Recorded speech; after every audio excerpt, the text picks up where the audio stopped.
नमस्कार। ज्योतिष शास्त्र में श्रद्धा और विश्वास रखने वाले सभी जातकों का पारलौकिक जगत चैनल में बहुत बहुत स्वागत है। कर्म फलदाता न्याय के देवता शनिदेव 23 अक्टूबर 2022 को मकर राशि में मार्गी होने जा रहे हैं। शनिदेव 5 जून को कुंभ राशि में वक्री हुए थे और कुंभ राशि में ही वक्री अवस्था में 12 जुलाई को राशि परिवर्तन करके मकर राशि में आ गए और अब मकर राशि में ही 23 अक्टूबर को वक्री से मार्गी होंगे। मार्गी का अर्थ है शनिदेव अपनी नॉर्मल स्पीड से गोचर करेंगे। तो शनि के मार्गी होने का मीन राशि के जातकों के जीवन पर क्या प्रभाव पड़ेगा, इसी का विश्लेषण करेंगे इस वीडियो में। साथ ही ये भी चर्चा करेंगे कि शनि के वक्री होने के कारण आपको पिछले 4.5 माह से क्या क्या कष्ट झेलने पड़े होंगे, जीवन में क्या क्या परेशानियां आई होंगी और अब मार्गी होने पर आपके जीवन में क्या क्या सुखद बदलाव आएगा। यह विश्लेषण आपकी चंद्र राशि के आधार पर किया जा रहा है और वीडियो के अंत में मैं आपको शनिदेव के उपाय भी बताऊंगा। तो चलिए वीडियो शुरू करते हैं। तो ये है मीन राशि के जातकों की कुंडली। शनिदेव का गोचर आपकी कुंडली के एकादश भाव लाभ के भाव में है और 23 अक्टूबर को शनिदेव लाभ के भाव में मार्गी हो जाएंगे और 17 जनवरी तक मार्गी अवस्था में गोचर करेंगे। इसके बाद राशि परिवर्तन करके कुंभ राशि में चले जाएंगे। मार्गी का अर्थ होता है नॉर्मल स्पीड में गति करना। 5 जून को लगभग 4.5 माह से शनिदेव वक्री अवस्था में थे, यानी शनिदेव की स्पीड स्लो हो गई। अब एक तो शनिदेव वैसे ही बहुत धीमी गति से चलते हैं, एक राशि में 2.5 वर्ष का समय लेते हैं और उस पर से वक्री हो जाना तो और भी स्पीड स्लो हो गई। तो क्या हुआ होगा आपके साथ, और अगर ऐसा हुआ हो तो ज़रूर कमेंट करके बताइएगा। अब यहाँ एक महत्वपूर्ण बात आपको समझनी है कि आप पर 29 अप्रैल से साढ़े साती के प्रथम चरण की शुरुआत भी हो गई थी। 12 जुलाई को साढ़े साती के प्रभाव से तो आप मुक्त हो गए, लेकिन 12 जुलाई तक आपने साढ़े साती के प्रभाव को झेला होगा और साढ़े साती से तो आप बच गए, लेकिन वक्री होने के प्रभाव से नहीं बचे होंगे। तो क्या क्या प्रभाव पड़ा होगा आपके जीवन पर। शनिदेव को ज्योतिष शास्त्र में दशम और एकादश भाव का कारक माना जाता है और शनिदेव खुद एकादश भाव में गोचर कर रहे हैं। दशम भाव यानी कर्म का भाव, एकादश यानी कि लाभ का भाव। तो शनि के वक्री होने का सबसे पहला प्रभाव आपके कर्म क्षेत्र पर पड़ा होगा और लाभ के भाव में तो स्वयं गोचर कर रहे हैं और विदेश भाव के स्वामी हैं, तो लाभ का भाव भी प्रभावित हुआ और विदेश भाव भी प्रभावित हुआ।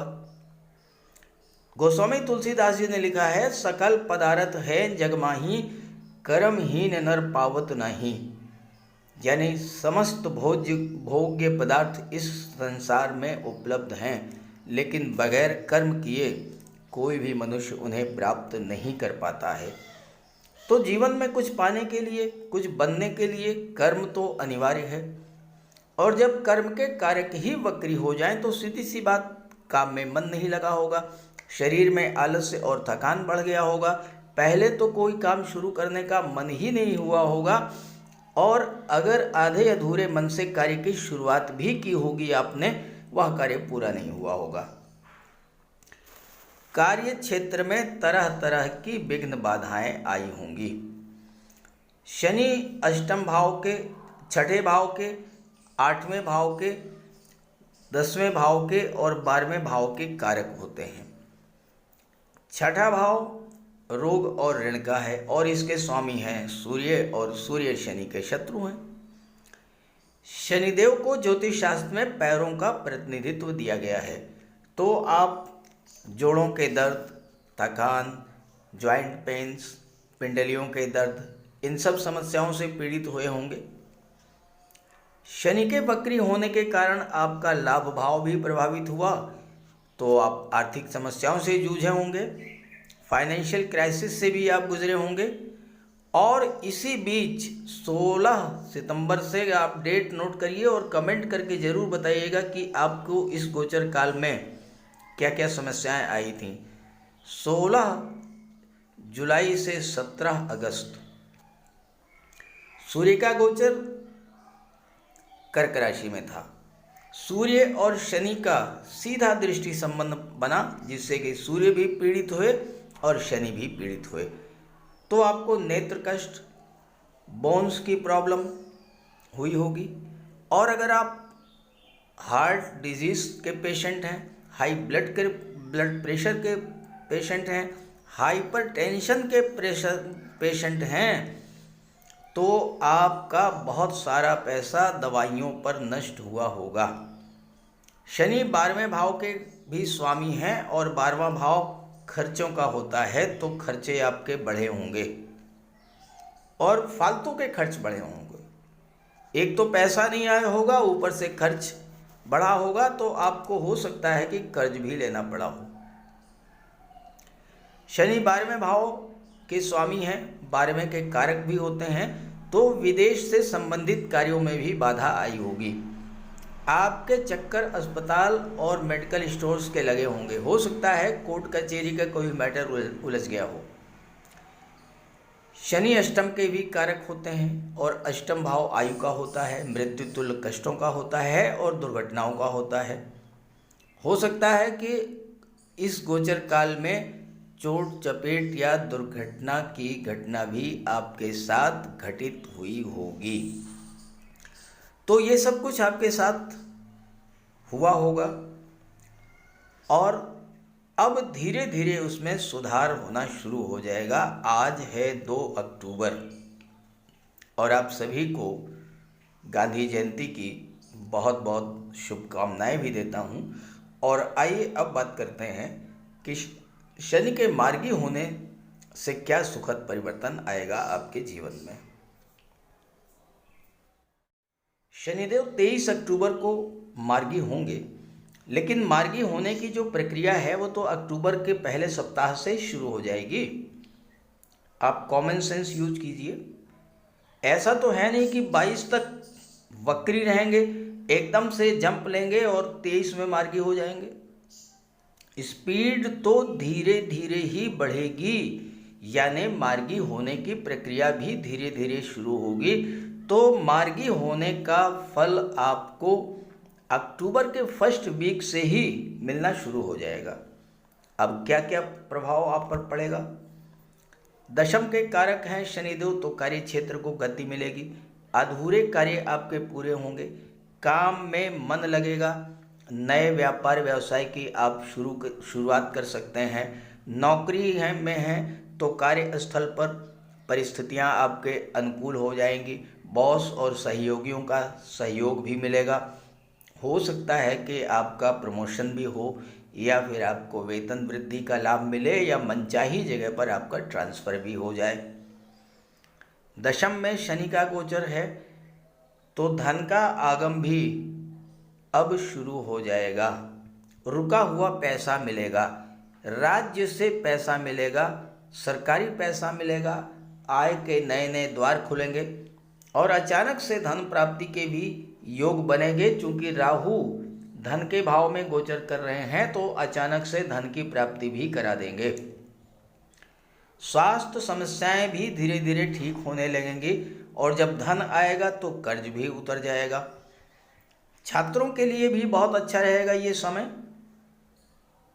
क्योंकि देवगुरु की दृष्टि पंचम भाव पर पड़ रही है। अभी तक शनि के वक्री होने के कारण और शनि की दृष्टि पंचम भाव पर पड़ने के कारण छात्रों का मन पढ़ाई में नहीं लग रहा होगा, मन में भटकाव की स्थिति बनी होगी। लेकिन शनि जब मार्गी हो जाएंगे तो देवगुरु भी अपना पूरा प्रभाव दिखाएंगे, तो मन पढ़ाई में लगेगा, परिश्रम करने की क्षमता बढ़ेगी, नए उत्साह के साथ आप कॉम्पिटिशन्स की तैयारी करेंगे और कॉम्पिटिशन्स को क्रैक भी करेंगे, क्योंकि छठे भाव के स्वामी हैं सूर्य। सूर्य शासन प्रशासन के कारक हैं, विदेश सेवा और न्यायिक सेवा के कारक हैं और सूर्य छठे भाव में आपको सरकारी नौकरी दिलाने के लिए बहुत बड़ा योग बनाएंगे। व्यापार व्यवसाय से लाभ होगा, पारिवारिक जीवन में भी सुधार आएगा, अस्पताल कोर्ट कचहरी के चक्कर बंद हो जाएंगे। घर परिवार में संबंधों में सुधार होगा। और चूंकि केतु का गोचर है अष्टम भाव में, शुक्र की राशि में, शुक्र है धन वैभव ऐश्वर्य के कारक, समृद्धि और संपन्नता के कारक, तो केतु और शुक्र के प्रभाव से आपको गुप्त धन की भी प्राप्ति होगी। गुप्त धन क्या? वो पैसा जो कि बिना किसी परिश्रम के आपको प्राप्त हो जाए, जैसे लॉटरी से मिल जाए, शेयर से मिल जाए, कोई पैतृक संपत्ति मिल जाए, वसीयत या विरासत से धन प्राप्त हो जाए, इंश्योरेंस के क्षेत्र से पैसा मिल जाए, कोई बीमा पॉलिसी मैच्योर हो जाए, इस सब का लाभ आपको मिलेगा।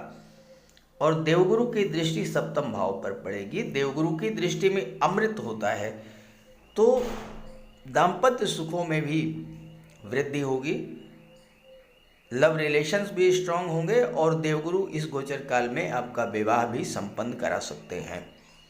देवगुरु की दृष्टि पड़ेगी भाग्य भाव पर, तो भाग्य का भी पूरा सपोर्ट आपको मिलेगा। अभी तक आपके कार्य जो रुके हुए थे, भाग्य का सपोर्ट ना मिलने के कारण से अब वो भाग्य का सपोर्ट आपको मिलना शुरू हो जाएगा और आपके रुके हुए कार्य भी बनेंगे।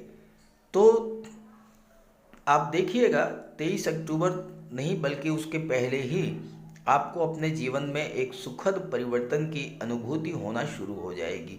लेकिन ज़्यादा से ज़्यादा अच्छा रिजल्ट मिले आपको, इसके लिए शनिदेव का उपाय जरूर कीजिएगा। तो चलिए बात कर लेते हैं शनिदेव के उपायों पर। ज्योतिष शास्त्र में कहा गया है कि शनि जिस पर प्रसन्न होते हैं, यानी जिसका शनि ग्रह मजबूत स्थिति में होता है, तो शनिदेव रंक से राजा बना देते हैं। और शनि अगर कमज़ोर हुए, खराब हुए, तो राजा भी रंक हो जाता है। शनि के मजबूत होने से लोहा, मशीनरी, कारखाने से जुड़े व्यापार में तरक्की होती है, कोर्ट केस में विजय मिलती है, कार्यों में सफलता प्राप्त होती है, सांसारिक समस्याओं से मुक्ति मिलती है। और शनि को न्याय का प्रतीक माना गया है। यदि शनिदेव मजबूत हैं तो आपके साथ अन्याय नहीं होता। जब शनि खराब होते हैं तो बड़े से बड़े कष्ट झेलने पड़ते हैं।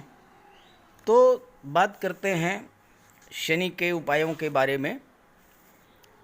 ऐसा कोई भी कार्य ना करें जो कि शनि को पसंद नहीं है। शनिदेव को इलीगल कार्य पसंद नहीं है।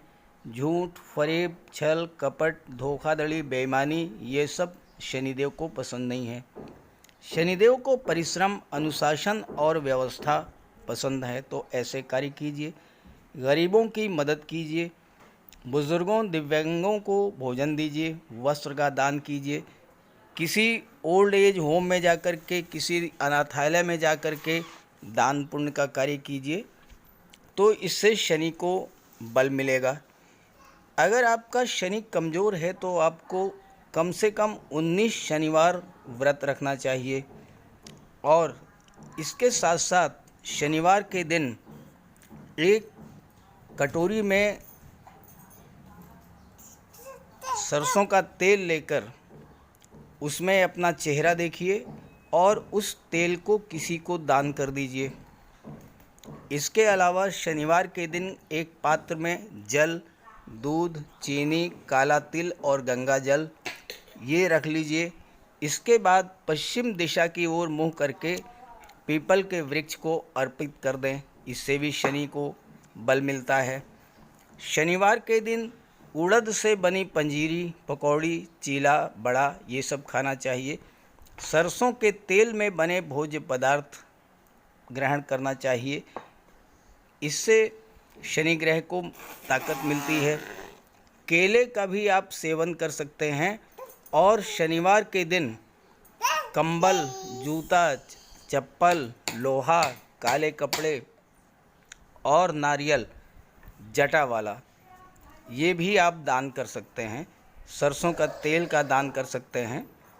और अगर शनि कमज़ोर है तो आपको नीलम धारण करना चाहिए, लेकिन इसके लिए किसी आप योग्य ज्योतिषी की मदद ले लें। तो ये सब उपाय आप करेंगे तो आपको बहुत बड़ा लाभ मिलेगा। नमस्कार।